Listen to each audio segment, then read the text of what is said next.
Perdón. Bueno, hay que picar eso. Ok, muy bien.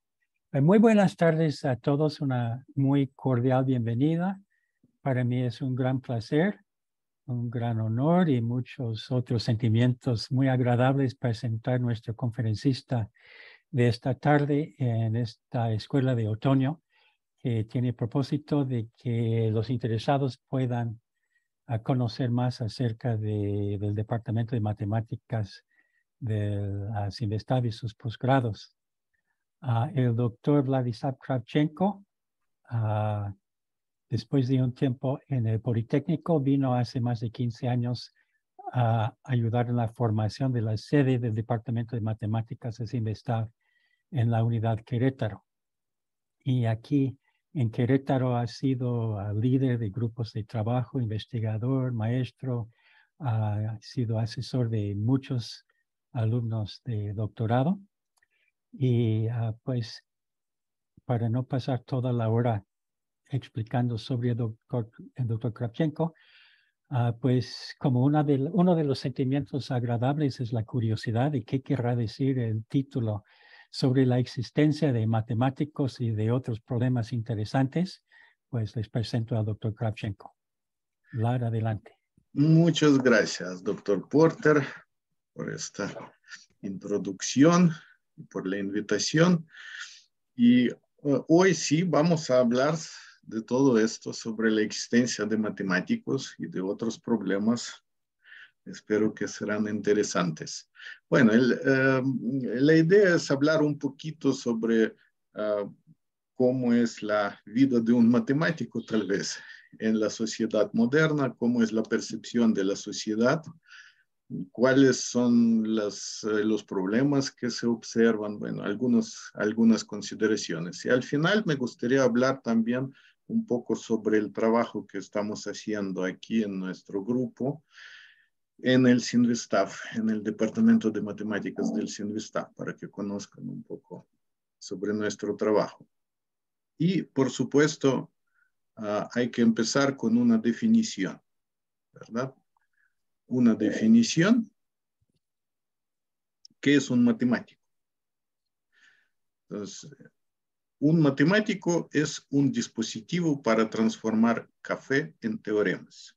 Es una famosa definición dada por un famosísimo matemático del siglo XX, Paul Erdős, un matemático húngaro, quien contribuyó mucho en diferentes áreas de las matemáticas. Y bueno, aquí es esta imagen es la primera página de un artículo mío que les recomiendo si les interesa el tema, publicado en la revista Conversos. Es una revista de divulgación publicada por el Instituto Politécnico Nacional, y este artículo salió en 2008, pero se puede bajar de mi página web, a la cual se puede accesar a través de la página del Departamento de Matemáticas. Entonces ya sabemos qué es un matemático, y a mí me gustaría empezar con un epígrafo, esta plática. Nada más que este epígrafo es un poquito largo. Es algo que escribió un famoso matemático, Steingauss, Hugo Steingauss. Él es famoso por sus contribuciones en el análisis funcional, y lo escribió hace 55 años, bueno, incluso ya un poco más, pero es tan actual como en aquella época lo que escribió él. Entonces, entre nuestros contemporáneos hay personas cuyos conocimientos en las matemáticas corresponden a una época más antigua que las pirámides egipcias, y son la abrumadora mayoría. Los conocimientos matemáticos de una parte despreciable de la humanidad alcanzan la época de los siglos medievales, mientras que el nivel de las matemáticas del siglo XVIII no lo alcanza ni una persona en un millar. Entonces yo voy a hablar un poquito sobre estas afirmaciones de Hugo Steingauss. Y aquí sigue lo que escribió él. Resulta que deseando convertir a un hombre primitivo en un matemático, no podemos contar con la evolución. El cerebro humano no se puede reconstruir por arte de magia. Para convertir a un cavernícola en un Pascal, tenemos que guiar generación tras generación por el espinoso camino, el cual no hay manera de acortar.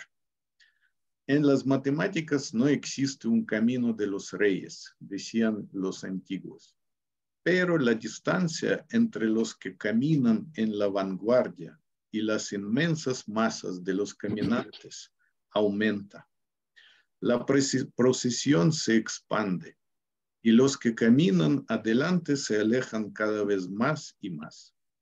Ellos desaparecen del horizonte, los conocen muy pocos, de ellos se cuentan las más asombrosas historias.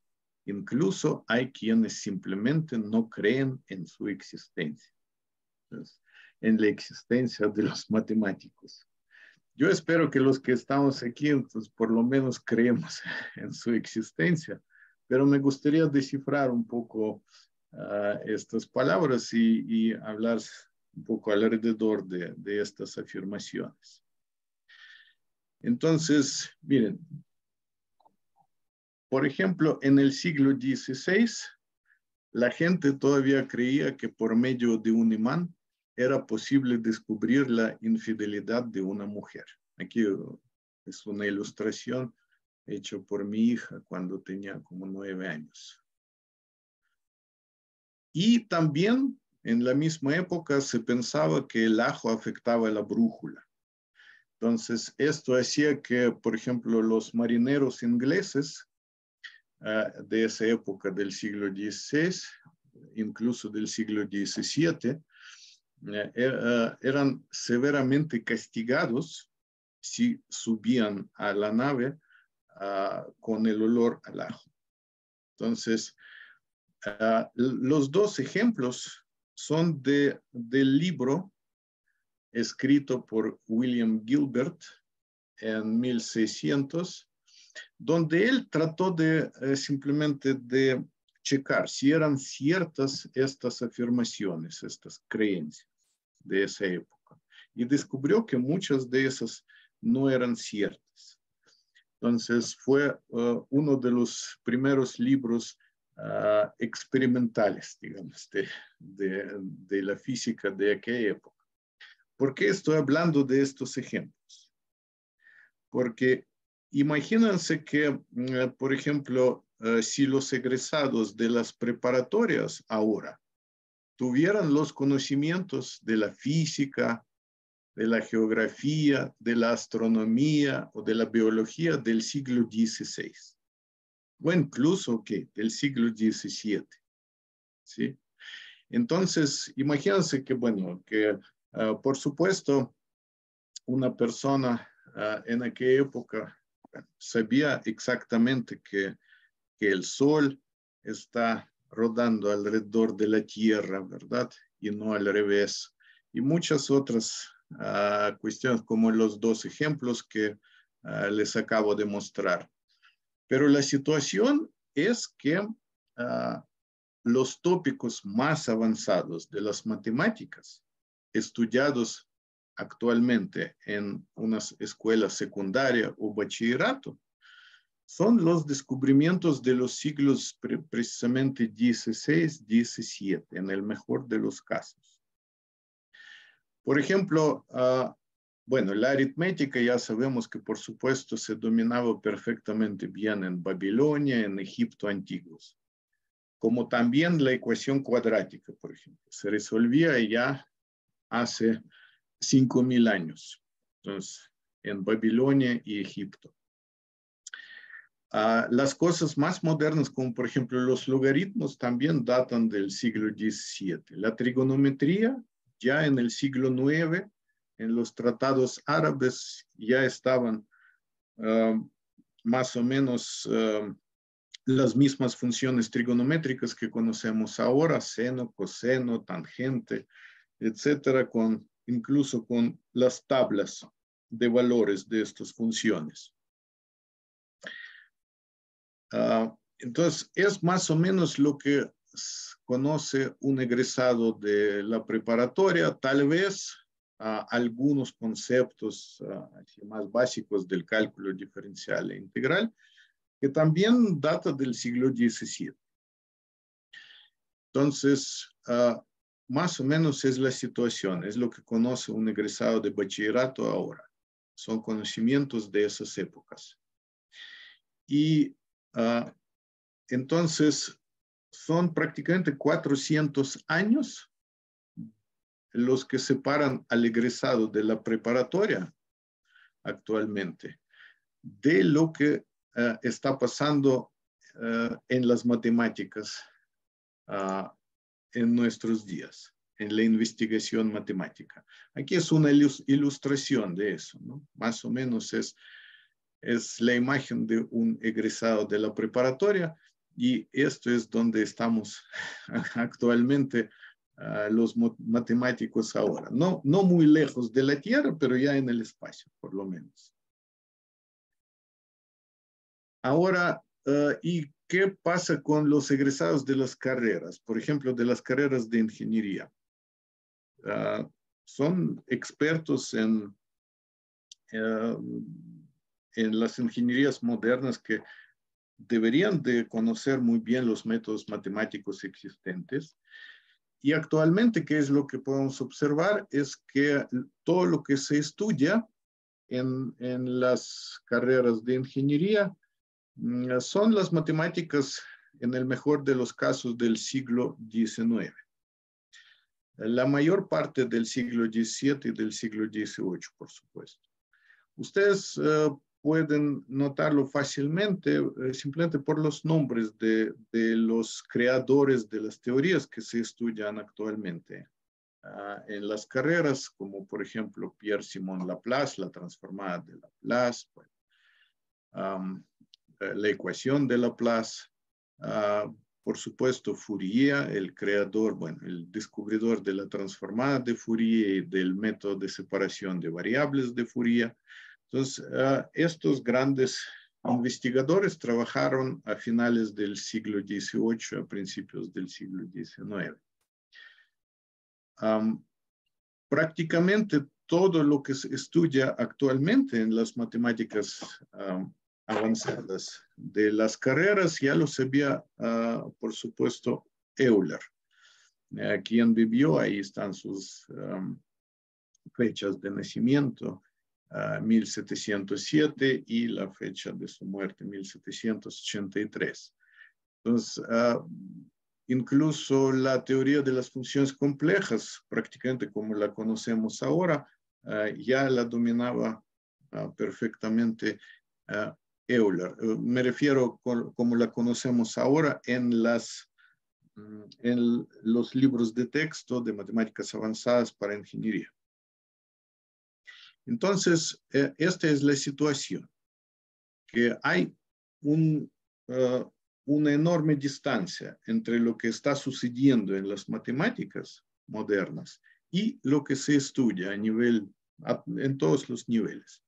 Y en realidad es interesante considerar un poco cuál es la razón. Tal vez no hay nada malo en esto, ¿okay? O tal vez sí es un problema. ¿Y cuáles son las razones de tal distancia? Bueno, aquí nada más estoy mencionando que tal vez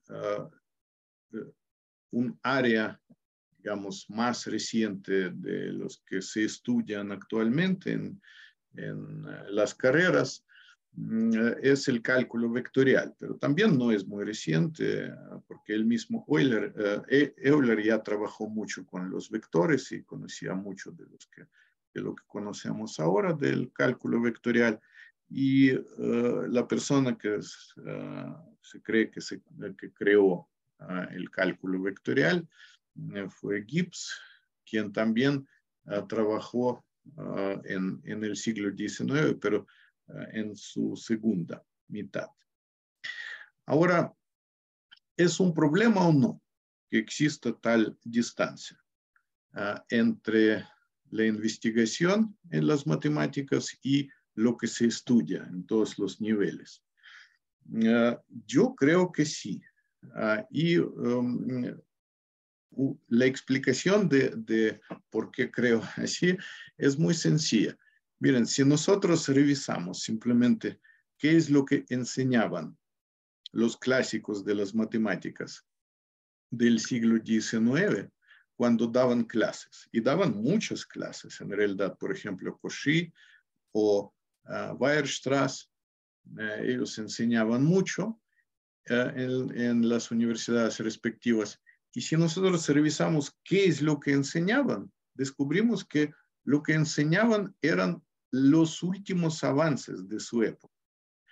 Prácticamente el libro de texto que escribió Cauchy fue sobre el análisis matemático y fue lo que él mismo en realidad creó durante su vida. Y es lo que él enseñaba. Lo mismo Weierstrass enseñaba la teoría de las series de funciones que él en gran medida creó durante su vida. Y nosotros actualmente enseñamos prácticamente lo mismo que ellos enseñaban en su época. Es decir, lo que ellos crearon. ¿Okay? Prácticamente casi sin cambios y sin muchas adiciones. Ahora, ¿cuál es la razón de esto? Tal vez es que usualmente se piensa que las matemáticas es una materia muy difícil para enseñar y por eso, bueno, no se puede pedir mucho. Entonces, una razón podría ser la dificultad relativa de las matemáticas. En parte puede ser cierto, aunque yo no estoy de acuerdo con esta afirmación. Para mí, como las matemáticas son una disciplina la más lógica y finalmente si uno entendió la lógica, entonces puede reproducir prácticamente todo lo que, todos los resultados matemáticos que ya conoce. Entonces, pero tal vez la dificultad relativa. Yo aquí nada más quiero contestar a esta duda, si realmente las matemáticas es lo más difícil del mundo, con una broma que existió por lo menos en la Unión Soviética, entre los estudiantes que estudiaban la ingeniería civil. Entonces, esa broma decía que la mecánica teórica aprobada ya pueden amarse. La resistividad de los materiales aprobada, ya pueden casarse. Incluso si la mecánica estructural fue aprobada, entonces ya pueden divorciarse. Eso es lo que decían los estudiantes de la ingeniería civil. Entonces, como pueden observar, las matemáticas no aparecen en esta lista, aunque los mismos ingenieros civiles, por supuesto, estudiaban muchas matemáticas. Entonces, como que hay otras disciplinas muy difíciles y tal vez más difíciles que las matemáticas. Y sin embargo, lo que se estudia es casi moderno, ¿okay? Y a diferencia de las matemáticas. Bueno, por supuesto, las matemáticas difieren mucho de algunas otras ciencias. Por ejemplo, en otras ciencias, excepto tal vez filosofía, no usan mucho y los estudiantes no estudian a detalle las teorías que dominaban hace miles o incluso cientos de años. Y en las matemáticas incluso las notaciones se preservan por siglos. Entonces, como algunos ejemplos, por ejemplo, el símbolo n factorial fue usado ya a principios del siglo XIX por Christian Kramp en 1808. El primer uso de pi, de la notación pi, para el cociente de la circunferencia con su diámetro, fue por parte del autor inglés William Jones. Entonces, publicado en 1706. Y todavía lo usamos, la misma notación la usamos para los mismos propósitos. El símbolo infinito que todo el mundo conoce fue usado por John Wallis, publicación de 1655, y posiblemente este símbolo fue sugerido por el hecho de que los romanos todavía antiguos usaban este símbolo para escribir un 1000. Bueno, entonces yo creo que las razones por qué existe una diferencia abismal entre lo más actual en las matemáticas y lo que se estudia en todos los niveles, en realidad las razones son más profundas que la dificultad relativa y que otras tal vez las que mencionamos anteriormente. Entonces, una de las razones es que, por ejemplo, hay una opinión bastante generalizada que las matemáticas puede enseñar cualquier persona, que cualquier persona quien estudió en su vida algo de las matemáticas. Ustedes lo pueden observar simplemente analizando quienes les impartieron clases de las matemáticas durante toda su carrera. Entonces, es poco probable que tuvieran muchos matemáticos profesionales. Me refiero a los maestros que les dieron clases, no solamente en la universidad, sino también, por ejemplo, en la secundaria o en la preparatoria. Entonces, no creo que alguien de los maestros fue un matemático profesional. También en muchas universidades, por ejemplo, yo tengo la experiencia del Instituto Politécnico Nacional, las matemáticas avanzadas se enseñan por ingenieros, por físicos. Un ingeniero químico, como ya estudió matemáticas avanzadas durante su carrera, puede enseñar las matemáticas e incluso a nivel de maestría y doctorado. Es lo que está sucediendo. Entonces, esto genera en realidad muchos problemas. Entonces, sobre algunos de esos problemas se trató en este artículo que publiqué en el periódico Crónica en 2013, pero también se puede bajar este artículo de mi página web. Entonces, ¿cuáles son estos problemas?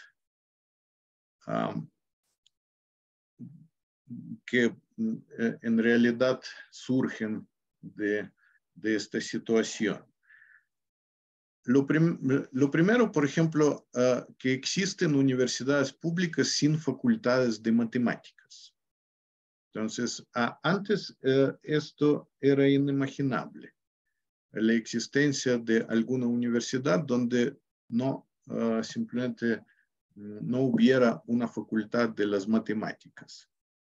Actualmente sí, pues, por ejemplo, con puras carreras de ingenierías pueden existir. Esto significa que las matemáticas a los ingenieros se les enseñan no por matemáticos profesionales, obviamente. Y también otro problema que surge de ahí es que como cualquier persona puede enseñar las matemáticas, esto significa que incluso matemáticos profesionales que salen de buenos programas de doctorado, por ejemplo, o de maestría en matemáticas, como es nuestro programa de posgrado en el CINVESTAF, por ejemplo, pueden tener problemas para encontrar un lugar de trabajo digno. ¿Okay? Ahora, bueno, otro problema muy fuerte es que, miren, incluso, y es un problema no solamente en México, que se observa, hace poco platiqué con con un compañero de Estados Unidos, un profesor que está dando clases en una universidad de Estados Unidos, y entonces le tocó en este semestre enseñar análisis matemático 3. Y él se queja que sus estudiantes en realidad no entienden qué es una demostración. Son matemáticos que están estudiando análisis matemático 3. Entonces, tienen problemas con, por ejemplo, entender la demostración de la unicidad de un límite. ¿Okay? Digamos, son cosas bastante elementales y simplemente porque jamás en su vida, ni en secundaria, ni en preparatoria, vieron una demostración. Entonces, muchos no saben distinguir una demostración de algún hecho probado o confirmado experimentalmente o con un ejemplo. Entonces, muy a menudo ustedes, yo estoy seguro que también lo observaron, muy a menudo cuando se pide a un estudiante demostrar algo, entonces en lugar de esto empieza, bueno, consideremos un ejemplo. ¿Okay? Como primer paso puede ser que no esté mal, pero no sirve como demostración y muy a menudo los estudiantes no distinguen entre una demostración y un ejemplo. Ahora, un poco sobre la percepción de qué es lo que hace un matemático. La percepción por parte de la sociedad de en qué consiste el trabajo de un matemático. Entonces, la opinión que existe en la sociedad, número uno y la más frecuente, es que un matemático es el que enseña las matemáticas. Yo creo que todos estaríamos de acuerdo que esta opinión es la dominante, ¿verdad? Y entonces, si un matemático es simplemente alguien quien enseña las matemáticas, esto significa que existen las matemáticas ya creadas. Entonces, las teorías matemáticas son como monumentos milenarios, están ya acabados, inamovibles, y lo único que puede hacer uno es venerar lo hecho por las grandes mentes del pasado. Es lo que genera esta opinión, que es la más frecuente. Ahora, otra opinión que ustedes también se toparon con ella muy a menudo, yo creo, un matemático se ve como más o menos como un contador público avanzado. Es el que sabe contar muy bien.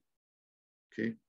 Trabaja muy bien con los números. Es como lo muestra esta ilustración. Así que eres un matemático, ¿sí? Entonces, ¿cuánto será 11 por 13? Bueno, ¿cómo demonios voy a saber? Esta ilustración presente muestra la percepción común de un matemático. Es alguien quien sabe trabajar muy bien con los números. Otra opinión que existe, entonces, cuando se pregunta a la gente, ¿y cómo crees qué es lo que hace un matemático? Entonces, muy a menudo lo imaginan el trabajo de los matemáticos, lo imaginan así, que de vez en cuando los matemáticos se juntan en algunos eventos, en congresos, talleres, etcétera, y compiten en la solución de problemas propuestos y evaluados por un jurado. Entonces, como olimpiadas o concursos, algo así. Es como muy a menudo también la gente se imagina que hace un matemático. Y la publicidad que reciben las matemáticas en los medios no ayudan. Entonces, solo fortalecen tales opiniones. Por ejemplo, aquí hay algunos ejemplos de los periódicos. Ustedes pueden encontrar fácilmente otros ejemplos también muy bonitos. Miren, aquí, por ejemplo, un artículo. Matemático resuelve el teorema de Fermat. Bueno, está un poco mal formulado, ¿okay? pero el detalle no es este. El detalle es que al parecer no hay nuevos problemas. Entonces, es un problema de hace casi 400 años. Y entonces un matemático resuelve este problema milenario y bueno, es algo que aparece en los medios. O de vez en cuando suceden escándalos, no tan a menudo, en el mundo matemático. Por ejemplo, cuando Grigori Perelman, que resolvió la conjetura de Poincaré, rechazó el Nobel de Matemáticas. Bueno, la medalla Fields, a que se refiere. Entonces, si aparece un escándalo, entonces sale algún artículo sobre un matemático. También, por ejemplo, me gusta mucho este artículo que se llama Un matemático descubre el número primo más grande del mundo. Por cierto, es un periódico ABC, que es uno de los centrales de los principales periódicos de España.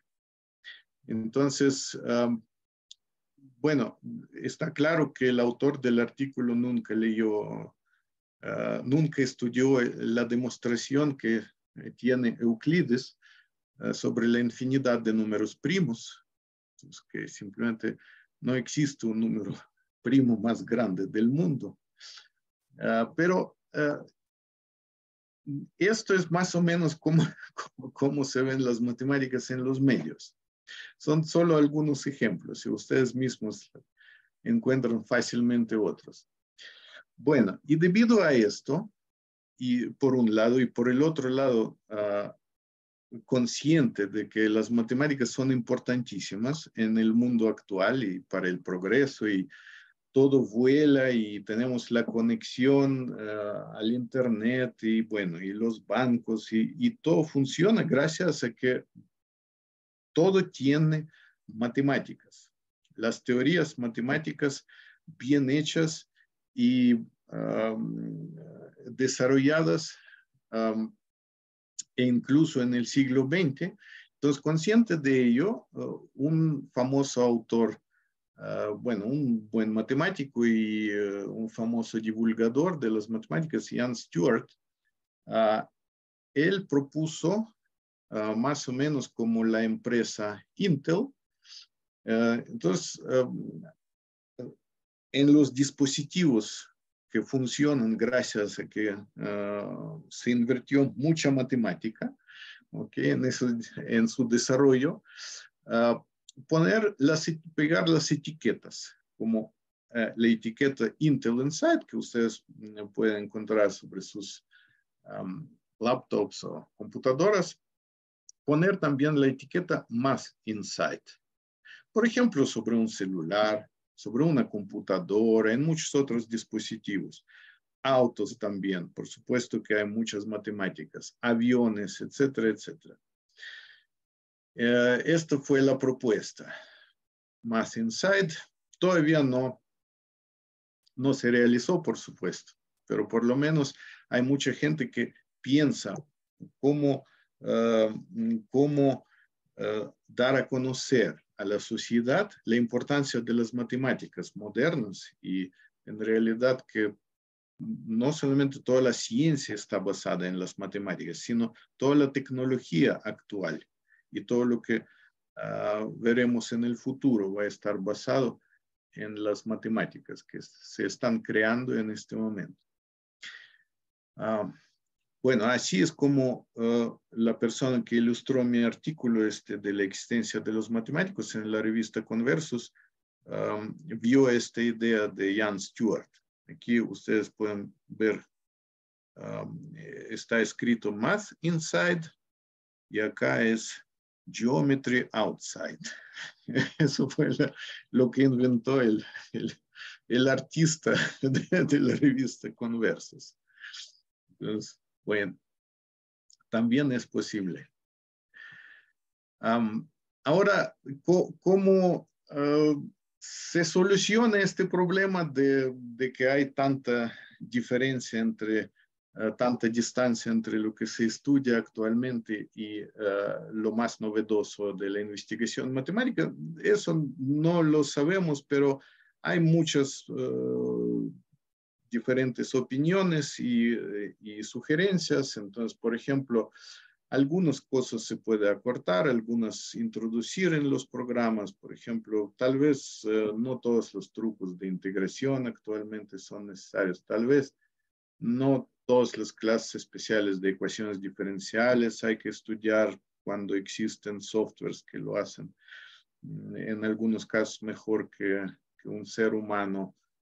Tal vez no hay que enseñar cómo mediante la transformada de Laplace se resuelven ecuaciones diferenciales lineales con coeficientes constantes, porque hay métodos mucho mejores para ello. Y este tópico de la transformada de Laplace para resolver ecuaciones diferenciales, este tópico aparece, bueno, el programa prevé como un par de meses en algunos programas de ingeniería que yo conozco.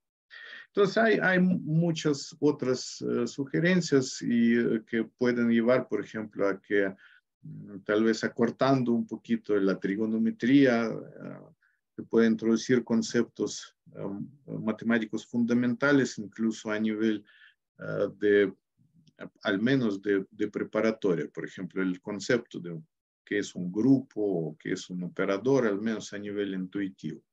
Pero bueno, hay diferentes maneras de resolver esto. Hay que estar conscientes de que el problema existe. Y algo interesante también que quisiera mencionar es que muy a menudo la gente ve las matemáticas como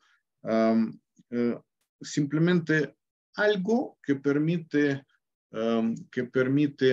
convertir el sentido común en números.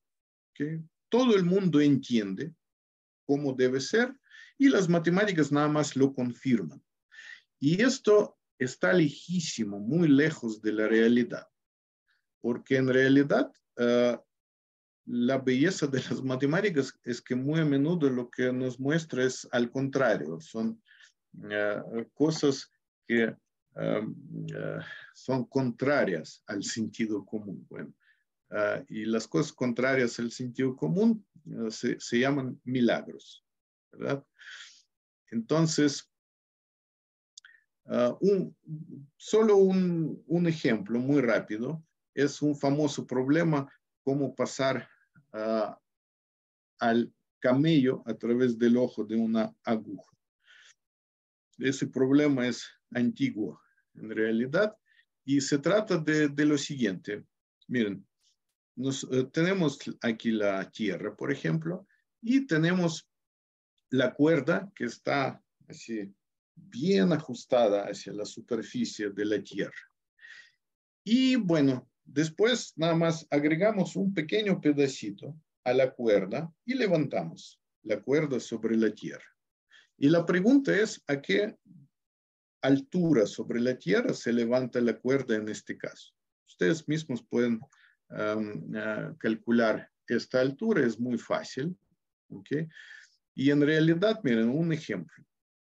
Si este pedacito de la cuerda que agregamos es 1 metro, entonces la altura a la que podemos subir la cuerda después de agregar este pedacito va a ser 121.6 metros.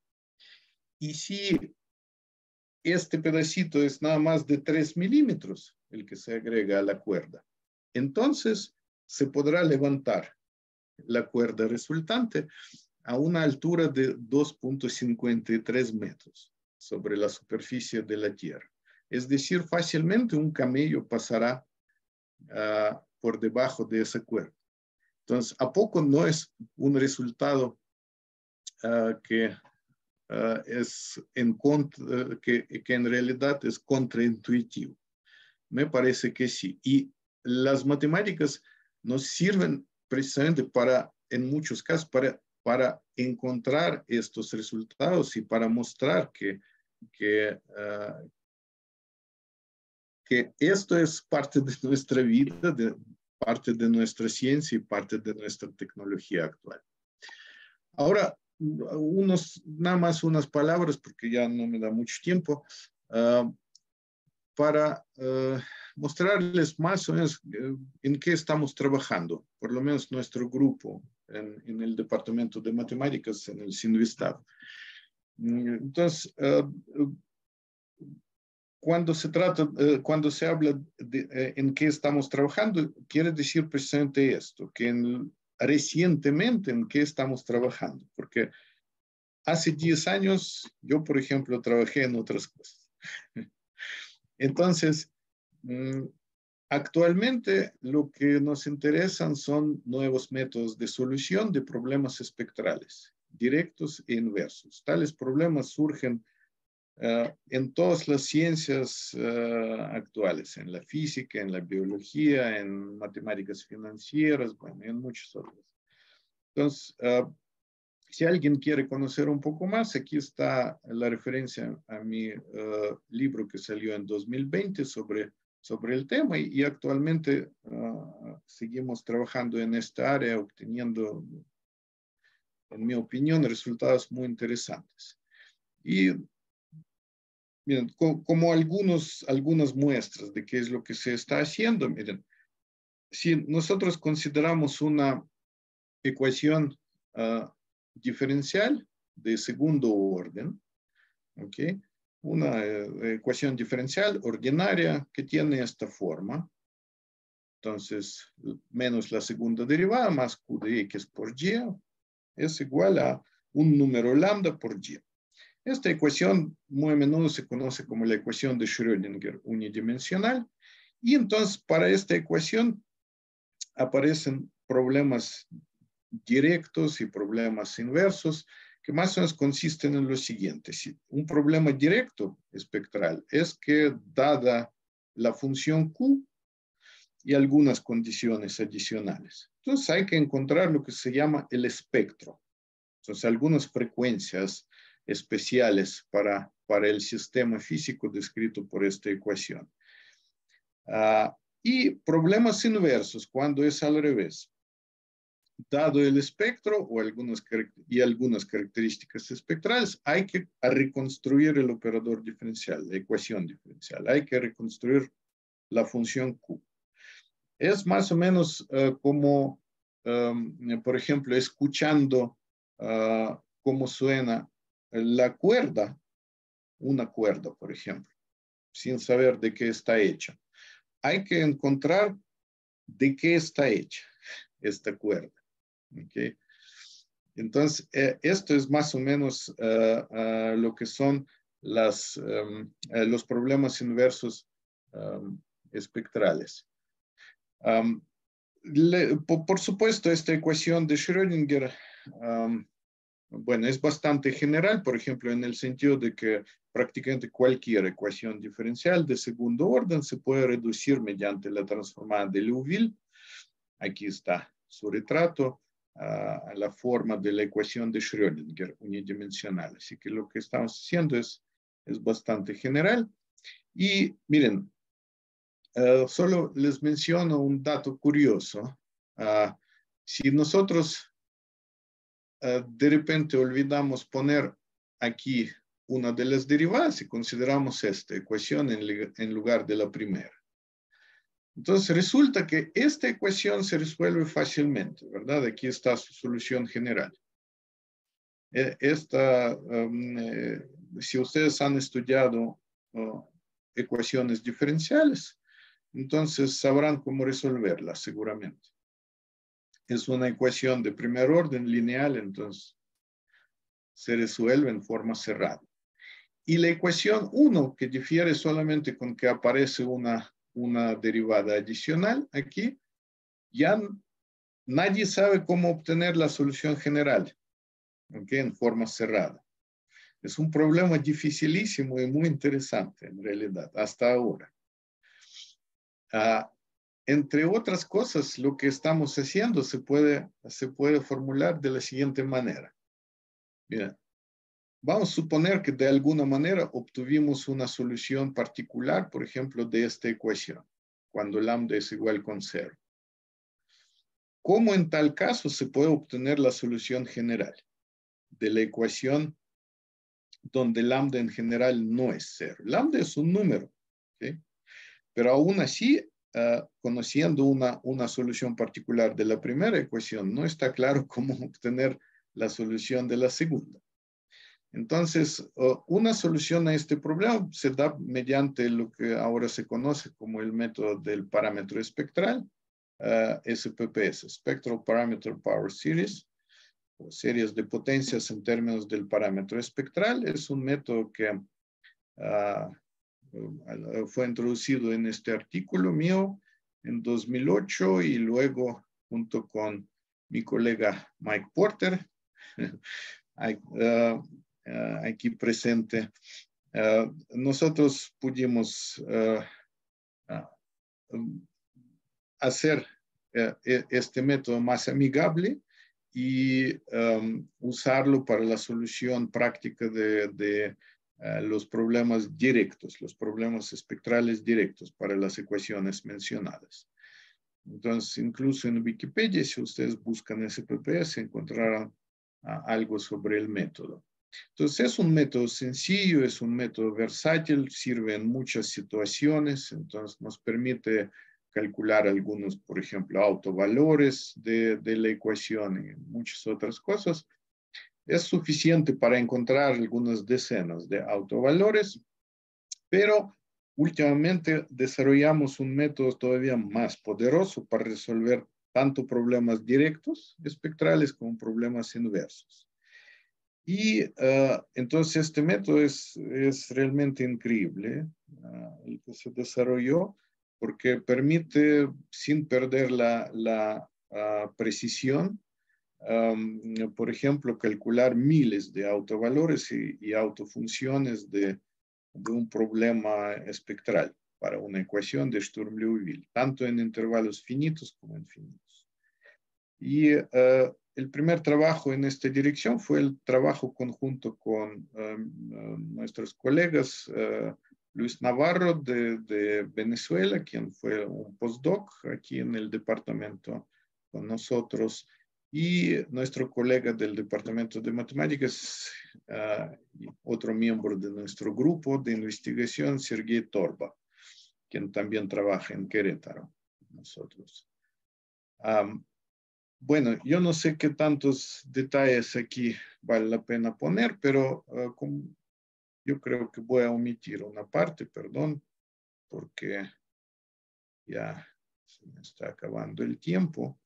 Yo nada más quiero mencionar, por ejemplo, últimamente me interesan mucho los problemas inversos de Sturm-Liouville y básicamente consisten en eso, que se conoce un espectro, se conocen los autovalores del problema de Sturm-Liouville, hay que reconstruir el problema. Hay que encontrar, por ejemplo, la función Q, ¿okay?, en la ecuación. Y esos problemas tienen una teoría, tienen una historia en realidad increíbles, que empezó con el artículo de 1929 por parte de Ambartsumian y después muchos investigadores, como por ejemplo el matemático sueco Borg, los matemáticos soviéticos, Marchenko, Levitan, Gelfand, etcétera, contribuyeron mucho en su desarrollo de esa teoría. Hay muchos libros buenísimos que tratan ese tema, los problemas inversos espectrales. Y solo les quiero mencionar, perdón por omitir tanto, que en base a lo que desarrollamos pudimos proponer nuevos métodos de solución de este tipo de problemas que son mucho mejores, ¿okay?, de todo lo que existió hasta ahora. Yo puedo decirlo sin ninguna duda. Entonces, aquí son solo algunos ejemplos, algunas gráficas, más o menos como se ve una función Q recuperada a partir de cierto número de eigenvalores dados. Por ejemplo, la función puede ser muy complicada y aún así se puede recuperar con una precisión formidable. Entonces, eso es lo que estamos haciendo aquí en el CINVSTAF. Y también son problemas muy interesantes que surgen, por ejemplo, en la mecánica cuántica, bueno, en la física química actual incluso. Son problemas que se llaman en inglés scattering problems. En español son problemas de dispersión. Entonces, si nosotros consideramos, por ejemplo, una ecuación de Schrödinger en todo el eje de menos infinito a infinito, aquí, y donde el potencial Q satisface alguna condición, como esto, por ejemplo, que dice básicamente que la función Q decrece más o menos rápido en los dos infinitos. Entonces, tal problema, se sabe que tal ecuación posee así llamadas soluciones de Jost, pero básicamente son soluciones que se comportan como exponenciales, como las funciones exponenciales en los infinitos correspondientes. Y entonces, lo que hay que hacer cuando uno resuelve el problema directo, por ejemplo, es encontrar estas soluciones tan especiales, porque llevan mucha información física. Y cuando se resuelve el problema inverso, es al revés. Se conoce algo sobre esas soluciones de Jost y hay que recuperar la función Q, que puede físicamente significar, por ejemplo, el campo con el cual interactúa una partícula elemental o muchas otras cosas, en realidad. Y para este tipo de problemas también nosotros desarrollamos métodos interesantes matemáticos que son prácticos, que permiten resolver ese tipo de problemas con una precisión a veces increíble. Bueno, entonces yo creo que con eso debo terminar, porque aquí más algunos ejemplos de lo que se reconstruyó mediante nuestros métodos. Definitivamente preparé demasiado para esta plática y solo menciono que últimamente otro tópico que nos interesa mucho aquí es, por ejemplo, junto con un investigador de Estados Unidos, Sergei Avdonin, lo estamos desarrollando, es la solución de problemas inversos en grafos cuánticos, que también es un tema muy moderno y que se utiliza en muchas aplicaciones actuales, también en física y en ingeniería. Entonces, se resuelven los problemas espectrales inversos en redes de ecuaciones diferenciales, networks of differential equations. Entonces, es otro tema que está en desarrollo y también nuestros métodos permiten recuperar lo que se llama los potenciales en tales grafos cuánticos de una manera increíble en realidad, y prácticamente hasta ahora no existieron métodos que lo harían posible. Entonces, nuestros trabajos son primeros en esta dirección. Incluso todavía están como sometidos, todavía están en la consideración en las revistas respectivas. Son investigaciones muy recientes. Entonces, esto es más o menos lo que les quería compartir el día de hoy.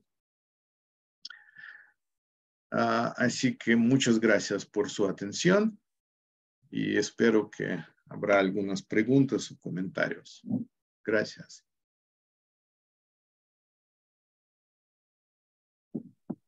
Muchas gracias, doctor Kravchenko, por una explicación muy amena y muy profunda, tanto de la historia de las matemáticas, un aspecto que es parte de la historia de la humanidad, y por otra parte, unas percepciones de las cosas muy concretas que hace un matemático moderno y lo que hacemos aquí en el Departamento de Matemáticas en la sede de Querétaro.